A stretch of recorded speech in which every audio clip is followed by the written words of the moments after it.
روزوں کا مہینہ رمضان کا مہینہ ہے، جس میں قرآن اول نازل ہوا، جو لوگوں کا رہنما ہے اور جس میں ہدایت کی کھلی نشانیاں ہیں اور جو حق و باطل کو الگ الگ کرنے والا ہے۔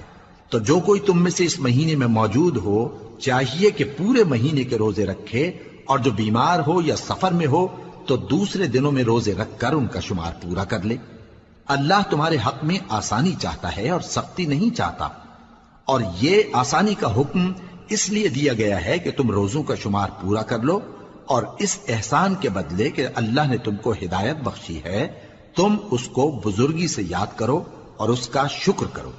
اور اے پیغمبر، جب تم سے میرے بندے میرے بارے میں دریافت کریں تو انہیں معلوم ہو کہ میں تو تمہارے پاس ہی ہوں۔ جب کوئی پکارنے والا مجھے پکارتا ہے تو میں اس کی دعا قبول کرتا ہوں، تو ان کو چاہیے کہ میرے حکموں کو مانیں اور مجھ پر ایمان رکھیں تاکہ نیک رستہ پائیں۔ روزوں کی راتوں میں تمہارے لیے اپنی عورتوں کے پاس جانا جائز کر دیا گیا ہے، وہ تمہاری پوشاک ہیں اور تم ان کی پوشاک ہو۔ اللہ کو معلوم ہے کہ تم ان کے پاس جانے سے اپنے حق میں خیانت کرتے تھے، سو اس نے تم پر مہربانی کی اور تمہاری حرکات سے درگزر فرمائی،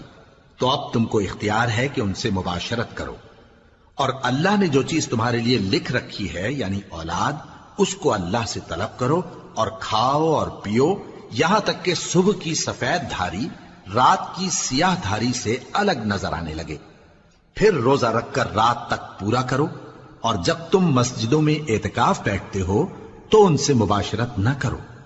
یہ اللہ کی حدیں ہیں، ان کے پاس نہ جانا۔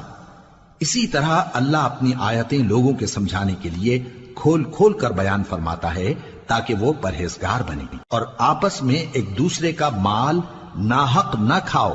اور نہ اس کو رشوتاً حاکموں کے پاس پہنچاؤ تاکہ لوگوں کے مال کا کچھ حصہ ناجائز طور پر کھا جاؤ، اور اسے تم جانتے بھی ہو۔ اے پیغمبر، لوگ تم سے نئے چاند کے بارے میں دریافت کرتے ہیں کہ گھٹتا بڑھتا کیوں ہے۔ کہہ دو کہ وہ لوگوں کے کاموں کی میعادیں اور حج کے وقت معلوم ہونے کا ذریعہ ہے، اور نیکی اس بات میں نہیں کہ احرام کی حالت میں گھروں میں ان کے پچھواڑے کی طرف سے آؤ، بلکہ نیکوکار وہ ہے جو پرہیزگار ہو، اور گھروں میں ان کے دروازوں سے آیا کرو، اور اللہ سے ڈرتے رہو تاکہ کامیاب ہو جاؤ۔